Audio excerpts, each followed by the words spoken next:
시작하겠습니다. 피곤한데 나오셔서 대단히 감사합니다. 하나님께서도 기뻐하실 줄 믿습니다. 찬송가 91장 부르겠습니다.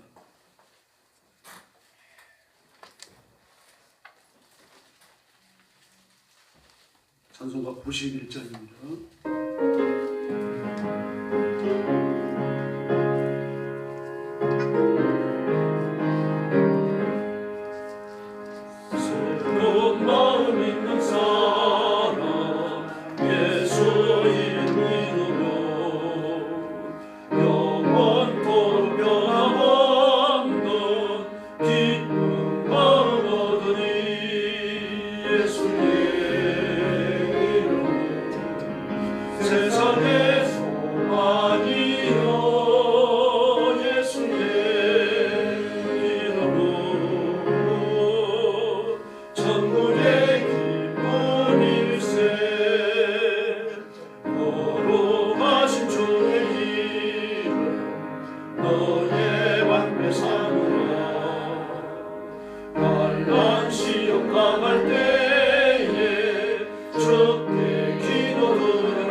세상의 소망이요 예수의 이름으로 천국의 기쁨일세. 할렐루야. 찬송가 155장 부르겠습니다. 155장입니다.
157장 부르겠습니다. 겟세마네 동산에서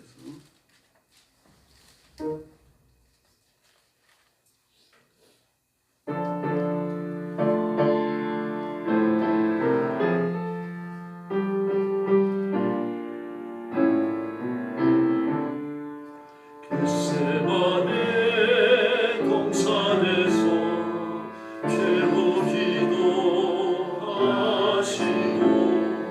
갈보리 산 십자가를 죄인 대신 지셨네. 엘리 엘리 부르시며 고통당한 예수여 우리 위에 괴로움지 주님 홀로 지셨네. 무슨 죄로 우리 주님 십자가를 지셨나. 하나님 뜻 이루려고 고난의 길 가셨네. 나를 위해 피 흘리신 우리 주님 예수여 환난 날이 닥쳐와도 주님로 제하소서. 다 이뤘다 하신 주님 내가 바라옵니다.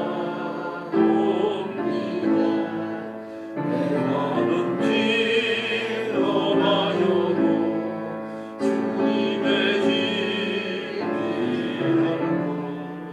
주님 하신 걸고다니 나도 걷게 하시고 주의 뜻과 그의 나라 간구하게 하소서. 할렐루야. 158장 부르겠습니다.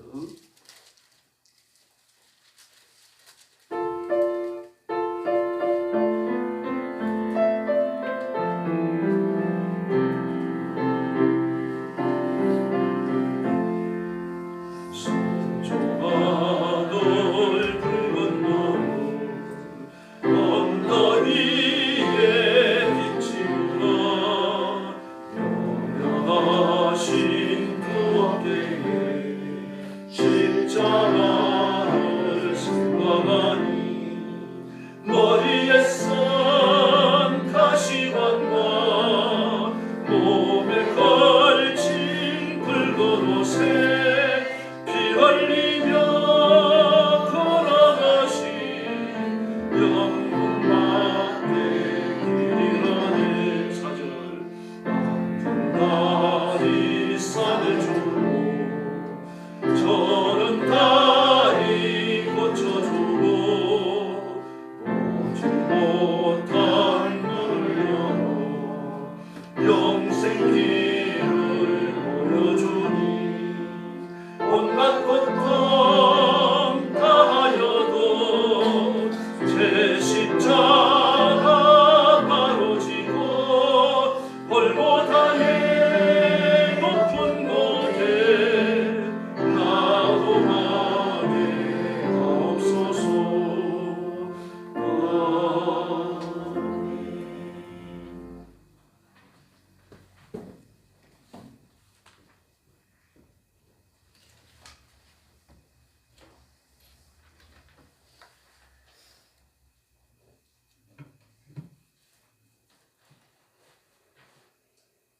지금부터 2026년 제2차 새벽기도 총진군 셋째 날 새벽 예배를 시작하겠습니다.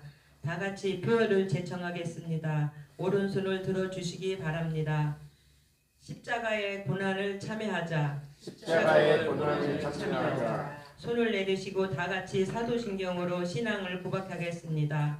나는 전능하신 아버지 하나님 천지의 창조주를 믿습니다. 나는 그의 유일하신 아들 우리 주 예수 그리스도를 믿습니다. 그는 성령으로 잉태되어 동정녀 마리에게서 나시고 본디오 빌라도에게 고난을 받아 십자가에 못 박혀 죽으시고 장사된 지 사흘 만에 죽은 자 가운데서 다시 살아나셨으며 하늘에 오르시어 전능하신 아버지 하나님 우편에 앉아 계시다가 거기로부터 살아있는 자와 죽은 자를 심판하러 오십니다. 나는 성령을 믿으며 거룩한 공교회와 성도의 교제와 죄를 용서받는 것과 몸의 부활과 영생을 믿습니다. 아멘. 찬송 154장입니다.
조혜숙 집사님 기도하시겠습니다.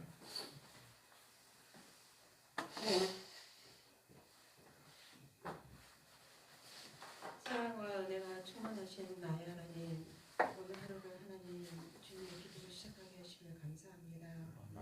이 한 주간 주님의 고난을 묵상합니다. 우리의 죄를 위하여 십자가에 고난을 받으신 주님의 발자취를 생각합니다. 주님의 당하신 고통을 잊은 채 우리는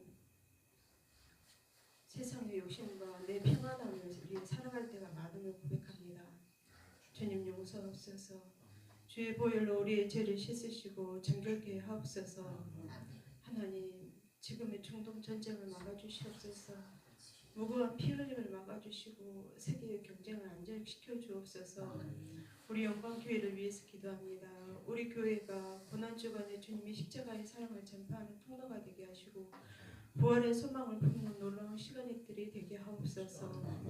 다니엘 세우신 귀한 목사님 말씀을 선포하실 때 성령의 충만함을 주시옵시고 듣는 성도들의 심령을 뜨겁게 하시고 은혜의 자리가 되게 하옵소서. 오늘 하루도 우리를 살아가게 하시는 힘을 주시며 감사합니다. 우리의 죄를 구원하신 우리 주 예수 그리스도의 이름으로 간절히 기도합니다.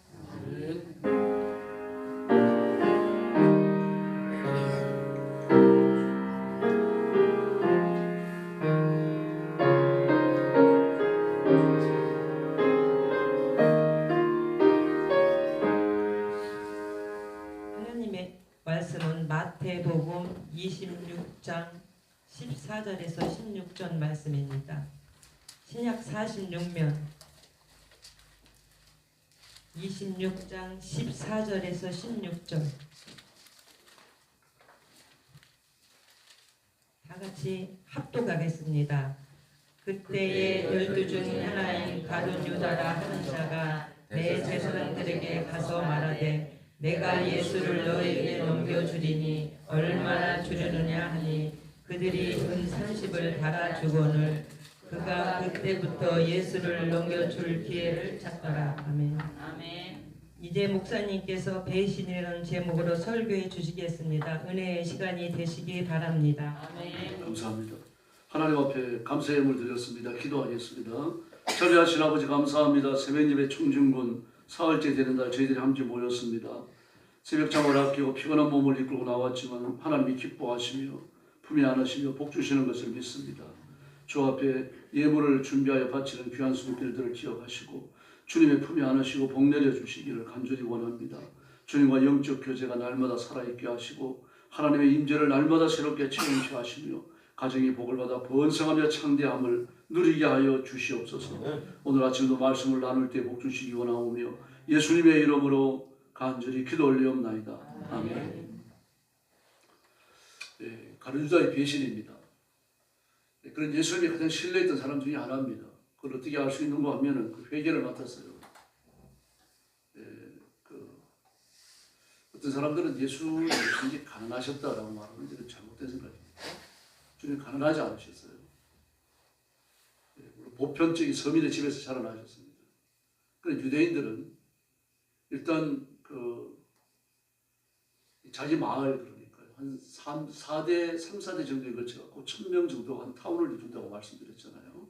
그 안에 들어오면 부자는 되기 힘들어도 가난해지지 않습니다. 왜냐고 하면은 그게 3, 4대에 걸쳐갖고 한 타운을 이루니까 정말 혈족이에요.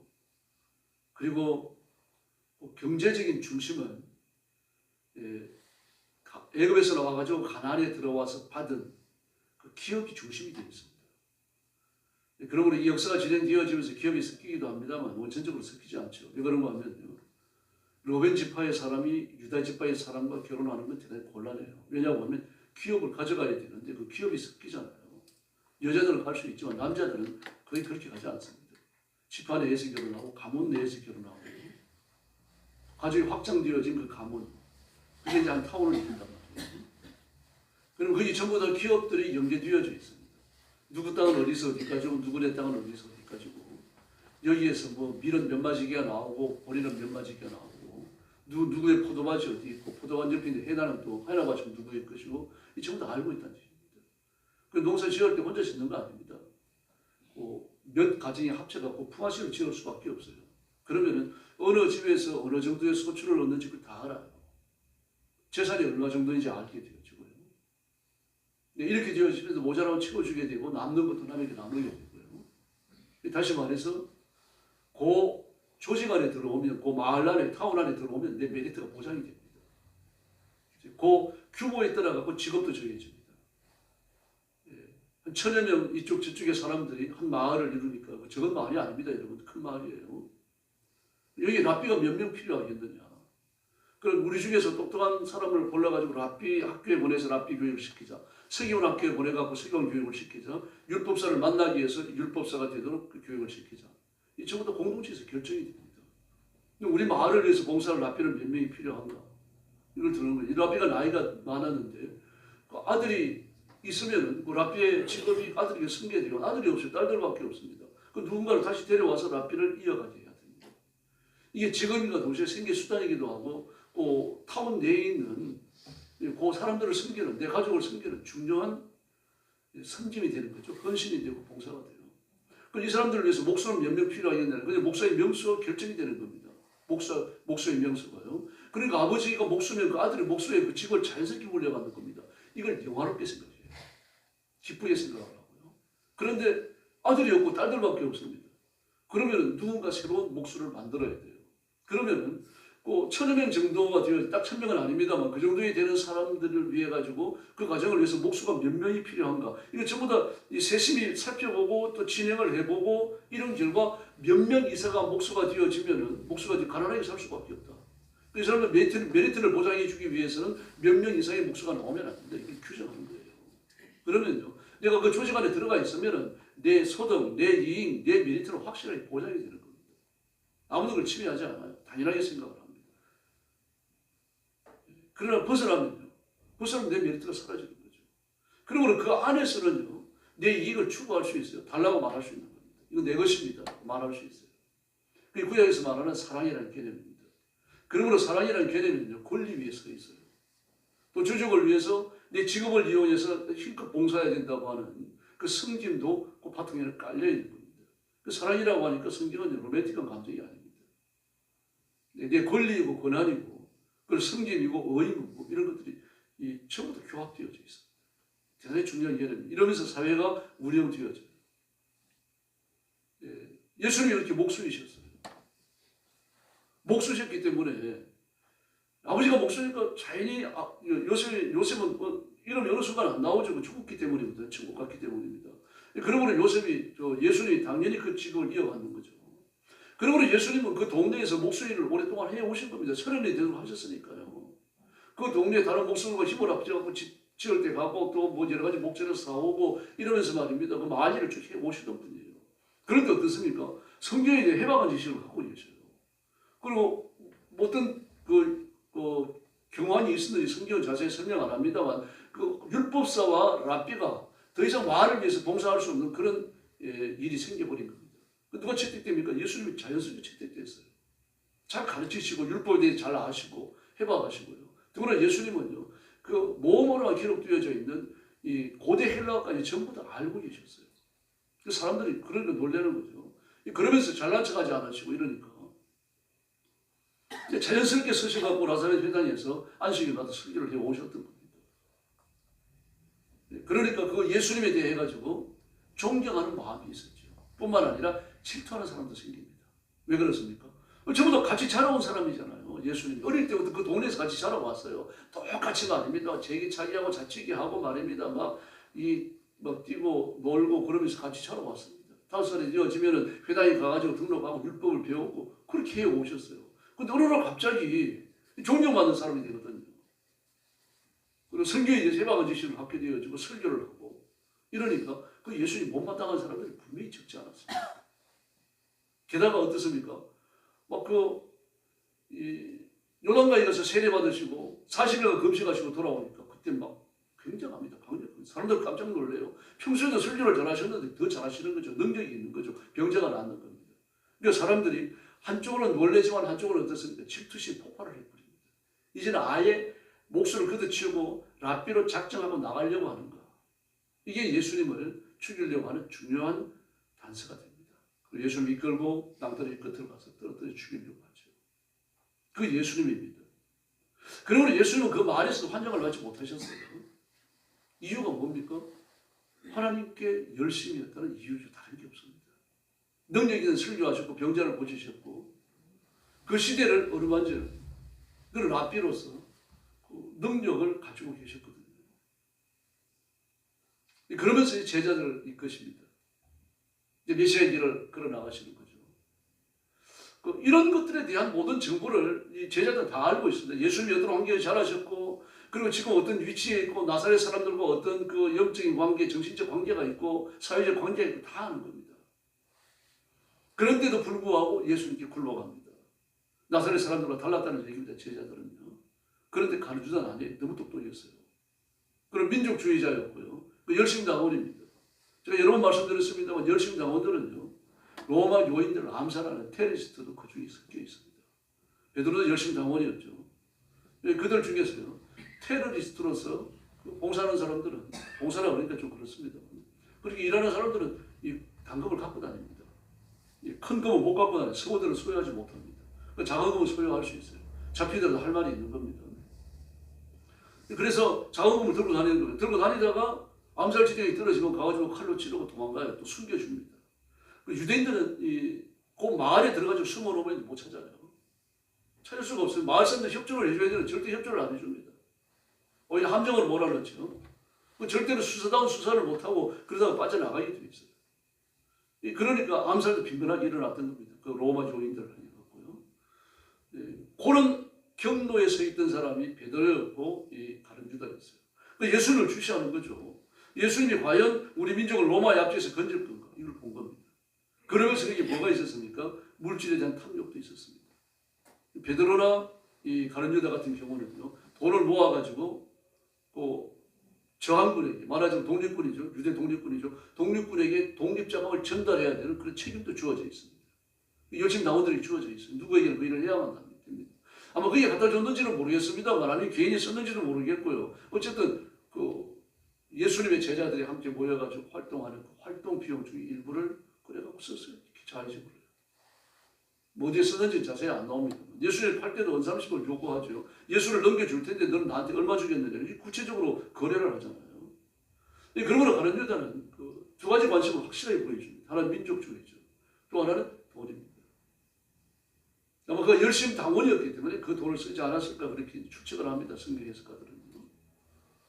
그럼 어쨌든 그건 어떻습니까? 메시아에게 정반대되는 입장에 서 있는 겁니다. 예수님이 자신들의 영적 야망을, 영적인 은혜와 영적인 비전을 이루시는 분이 아니라 육신적 야망을 이루어 주기를 바라고 있었던 거죠. 이걸 기대하고 있었고, 또 예수님이 그런 능력이 있었거든요. 말씀도 잘하셨어요. 어릴 때부터 회당에 들어가셔가지고 그 랍비들 그리고 제사장과 대화를 하는데 막힘이 없었습니다. 거침이 없었어요. 그걸 어릴 때부터 보여주셨으니까요. 그 자라오면서 나사렛 회당에서 설교하셨고요. 또 능력 받으셨고. 이러니까 기대하고 있었어요. 막 불치의 병자들이 났잖아요. 주님 감기 몸살 고친 게 아니죠. 불치의 병자 치료하셨어요. 불치의 병을 안고 있어갖고 성전 들어가지 못하는 사람을 다 치료하셔갖고 성전에 들여보내고 이러니까 막 신세계가 열린 거죠. 예수를 기점으로 해가지고 유대 역사의 새로운 시대가 열렸다고 생각을 하고 있었던 겁니다.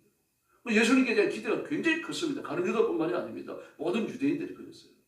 그런데 예수님께서는 유대인들이 그와 같은 민족주의적 감성에 부응하는 행동을 전혀 안 하시는 겁니다. 그냥 하나님 나라에 대해서만 가르치셔요. 성경에 천국이라는 말은 거의 없습니다. 헬라어 원문을 보면 천국이라는 말 한 번 나와요. 그런데 우리는 천국이라는 말을 많이 쓰거든요. 예수님이 많이 쓰신 말씀은 하나님 나라입니다. 하나님 나라. 하나님 나라는 뭐가 강조됩니까? 하나님 왕이시라고 하는 하나님의 통치가 강조돼요. 다시 말해서 이 땅의 진정한 통치자는 로마가 아니다, 마귀가 아니다, 하나님이시다. 할렐루야. 이걸 강조하신 거예요. 예수님의 설교에서요. 그게 가장 많이 강조되어집니다. 그 하나님 나라. 그 하나님 나라는 하나님이 이 땅에 오셔갖고 유대인이 백성이 되어지는 세상 나라를 다스려야 되는데 하나님 대신에 오신 분이 예수님이니까 예수님이 다윗왕과 같은 왕이 되셔갖고 이 땅에 하나님 나라를 건설할 모아야 돼. 이걸 기대하고 있었거든요. 그런데 그 기대를 충족시켜주거나 기대에 부응하는 말과 행동은 한마디도 안 하시는 겁니다. 그냥 하나님의 나라인데 진짜 하나님의 나라예요. 영적인 통치가 실현되어지고 예수님의 그 병자를 고치고 악한 영들을 쫓아내서 마귀의 모든 통치권을 끊어버리고 예수님의 명령이 실행되어지고 하나님의 통치가 실행되어지는 영적인 나라, 보이지 않는 나라, 이 하나님의 나라를 이야기했거든요. 다른 제자들은 그거 못 깨달아요. 그런데 가룟 유다는 깨달아요. 그러니까 똑똑한 겁니다. 굉장히 똑똑한 사람이에요. 예수님의 설교를 들으면서 하나님 나라에 대한 진짜 의미를 깨달아버린 거예요. 이 가룟 유다가요. 그러니 실망감이 얼마나 크겠어요. 민족주의가 무너지죠. 그렇다고 해서 돈을 많이 취급하는 것도 아니죠. 그런데 돈이 많긴 많았습니다. 예수님도요. 왜 그런가 하면 회개를 따로 세웠잖아요. 만약에 예수님 무리가 가난하셨다고 하면은 그냥 주머니에 돈 넣었다가 그랬다 하면 될 거 아닙니까? 그럼 그렇게 하잖아요. 한 사람을 세워가지고 회개를 보게 해요. 돈이 만만치 않았습니다. 예수님죠. 절대로 그런 분 아니에요. 가난한 분 아니셨어요. 그 짐은 없으셨어요. 그래서 가룟 유다는 예수님을 배신합니다. 왜 배신합니까? 자신이 가지고 있던 육신적 야망과 이 닿는 부분, 매치하는 부분이 하나도 없었어요.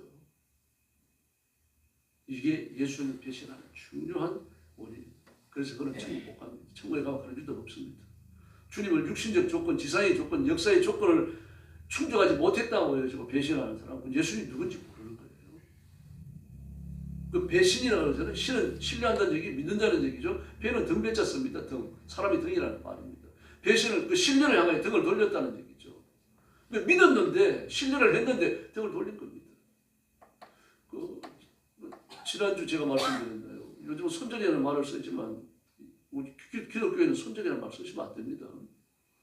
옛날 절교라고 그랬잖아요. 절교라고 하는 말은 유교적인 이 지식의 배경이 안 되면 그거 쓸 수 없는 말이에요. 유교에 있어가지고 세 가지 신뢰가 가장 중요하죠. 왕에 대한 신뢰, 충, 부모에 대한 신뢰, 효, 친구에 대한 신뢰, 신입니다. 이 세 가지는 동등한 거예요. 순서를 넣는다면 왕이 먼저고 아버지가 부모가 두 번째고 친구가 세 번째예요. 그럼 무게는 다 똑같아요. 이걸 끊어버리는 거예요. 이걸 끊는 게 절교예요. 그 논어에도 나오잖아요. 유분이 자원 방례하니 불영 나와. 중학교 말고 교과서도 나오잖아요. 먼 데 사는 친구가 내가 보고 싶어가지고 나를 찾아왔는데 내가 어떻게 반갑지 않겠느냐. 그런데 절교를 쓰는 거예요. 그러므로 유교 성향에서 절교는요, 사실은 친구에게 버려지는 거죠. 배신이에요. 죽음과 같은 참혹함을 맛보게 만드는 겁니다. 그래서 유교에 있어가지고 배신이라는 말은요, 굉장히 치욕스러운 말입니다. 수치스러운 말이고요. 사회관계가 끝장났다고 봐도 되는 겁니다. 그게 여러분 절교입니다. 그 절교가 굉장히 강한 말이죠. 그럼에도 불구하고 지금 절교 안 쓰죠. 손절을 바꿔버렸습니다. 지난번에 말씀드렸으면 손절은 이 손이 아닙니다. 여러분 손해예요. 손해. 나한테 손해를 주는 사람은 부모가 됐든 친구가 됐든 다 끊어버리겠다는 얘기입니다. 이거 뭐가 신입니까? 돈이 신이에요. 물질이 신입니다. 21세기 포스트 모더니즘이 그런 사고, 이런 행동이 옳다는 것을 자꾸 논리적으로 뒷받침을 해줍니다. 이 시대의 철학이에요. 그게 시대 정신이에요. 그러므로 그리스도인은 시대 정신이 뒷받침하고 있는 그런 말들을 입에 올리면 안 돼요. 옳지 않습니다. 근데 가룟유다는 어땠습니까? 그 민족주의와 물질을 중시하는 이런 것들이 그 시대의 정신입니다, 여러분. 유대인들이 보편적으로 생각하는 이거 두 가지예요. 돈에 대한 탐심은요, 뭐 전 세계적으로 유대인들이 얼마나 여러분 유명한지 모릅니다. 굉장히. 그 전 세계적인 부자를 꼽으라고 하면 전부 유대인입니다. 다 유대인이에요. 마크 저커버그 유대인이죠. 뭐 구글이나 또 뭐 유명한 그 AI 회사들이 있잖아요. 그 전부 유대인들입니다, 여러분. 블룸버그라 그래가지고 전 세계적으로 유명한 잡지 있죠. 그 신문 있지 않습니까? 그 신문 사장도 그 사람 유대인이에요.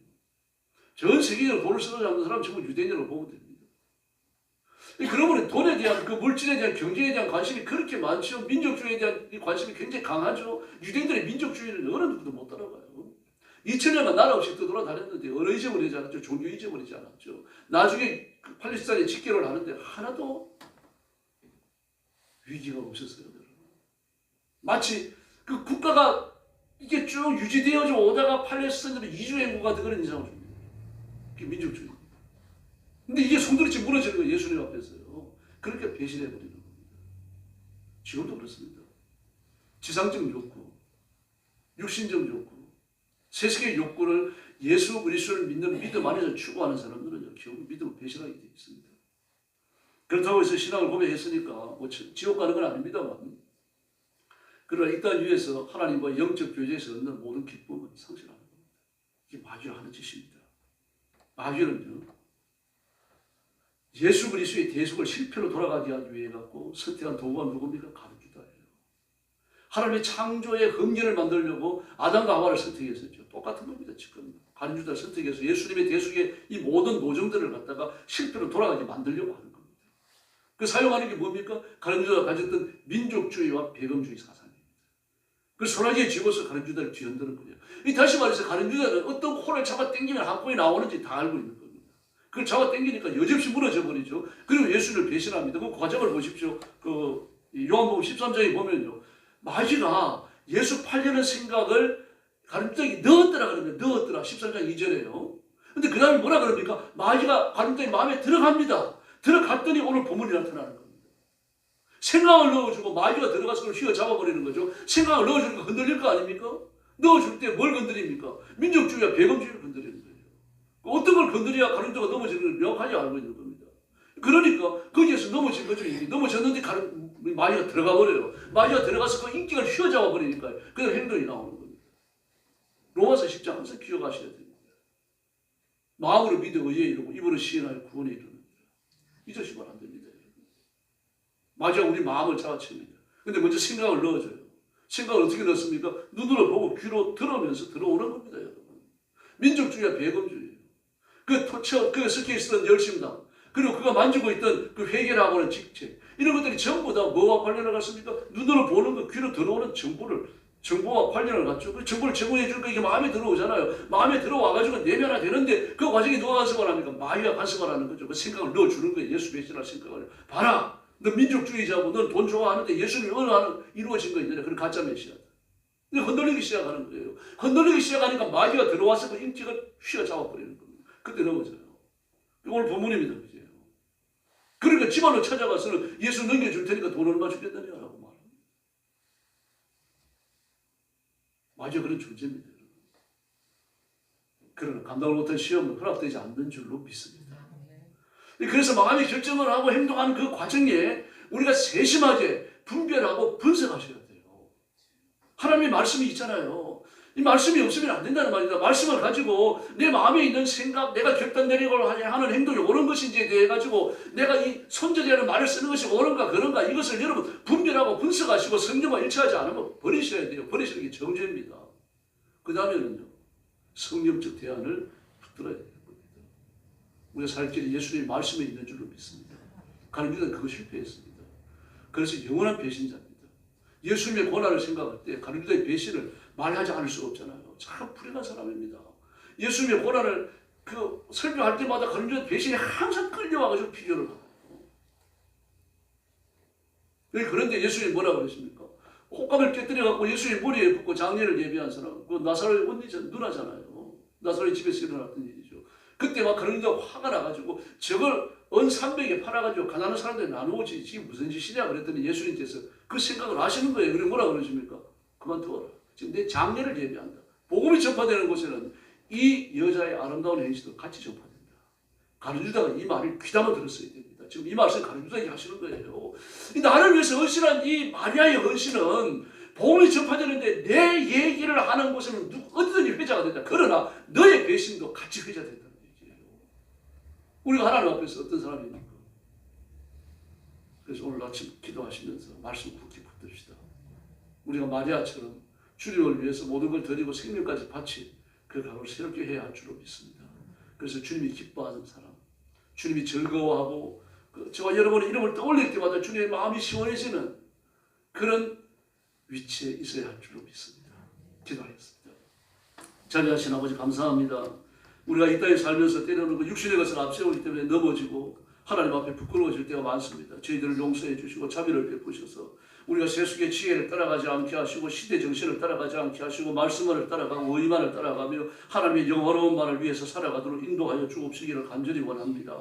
오늘도 주 앞에 엎드려 싸우니 신령한 은혜를 주시고 우리가 마리아의 헌신과 마리아의 기쁨의 그 충성스러움을 쫓아가게 하시고 가룟유다의 헌신은 뒷전에 버리게 하여 주시기를 간절히 원합니다. 악을 위해 헌신하고 마귀를 위해 헌신하고 세상의 더러운 것들을 위해서 헌신한 이 모든 흔적들을 지우고 앞으로 다시는 만들어가지 않도록 역사해 주시옵소서. 그래서 저와 성도들이 걸어가는 그 인생길이 향기로 가득 차게 하시고 충성으로 가득 차게 하시고 하나님의 기쁨으로 충만케 하여 주시옵소서. 우리 성도들을 주 앞에 드렸사오니 하나님의 가슴에 품으시고 새벽기도 총징으로 5일간 승리하며 드리는 기도 다 응답받고 하나님의 기적을 체험하게 하여 주시옵소서. 예수님의 이름으로 간절히 기도 올려옵나이다. 아멘. 축도하겠습니다. 이제는 우리 구주 예수 그리스도의 은혜와 하나님 아버지의 극진하신 사랑과 성령님의 도우심과 인도하심과 교통하심이 새벽 예배 청중과 새정날 예배에 참석하여 말씀을 받고 이 말씀대로 순종하여 하나님만 영화롭게 드리는 하나님 앞에 기억되는 일꾼 되기 원하는 사랑하는 모든 성도들 머리 위에 영원토록 함께 계실지어다. 아멘. 합심 기도하겠습니다. 자비하신 아버지 하나님 감사합니다. 오늘 아침도 저희들을 주 앞에 모시고 엎드려 기도하고 경배하며 하나님 앞에 영광 돌리게 하시니 감사합니다. 이 시간